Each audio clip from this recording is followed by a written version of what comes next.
Well, earlier I spoke to Michele Cercone from the European Commission, who's proposing early rescue of African migrants as soon as they're detected at sea. I put it to him that many people think the boats should be stopped before they get there.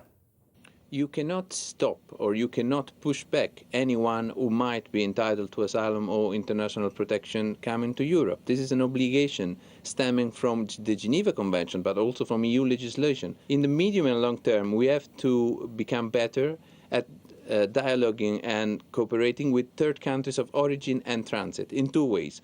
First, we have to open channels for regular migration. That's the only way to ease the pressure of irregular migrants who risk their life on these boats. Second, we have to cooperate with these countries if we really want to be effective in chasing and trying to stop the traffickers, the criminals who are behind this. You're talking about dealing with some really dysfunctional countries, though, negotiating with governments like Libya.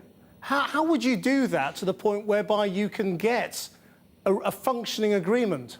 Of course, you mentioned a very specific case like Libya, where instability is a great problem and great concern. But we're starting from where we can start, and we will continue and carry on. But everything you're saying involves European countries taking more refugees and/or immigrants. And most of them don't want them.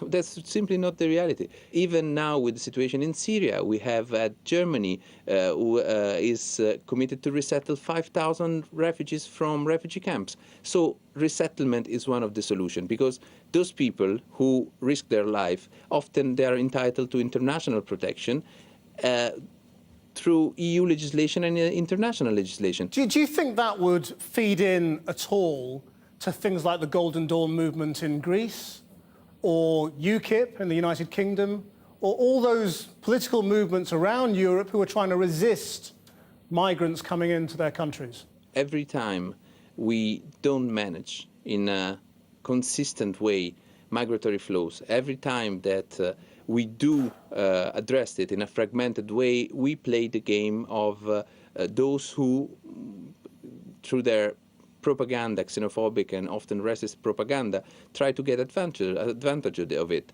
A European Union and member state who would define a common migratory policy based on more openness, I think that would certainly work against this kind of temptations. Do you think there has to be an element of shaming European governments over what has happened today off the coast of Italy? I mean, hundreds of people are drowning in those waters every year because of the dysfunctional framework we have in Europe and our relationship with Africa. Each one of those victims really has to heavily shake our sense of responsibility and calls for answers, calls for solidarity. There's a lot of work to do, but we can do it, and we have to do it. We have the moral obligation to do it.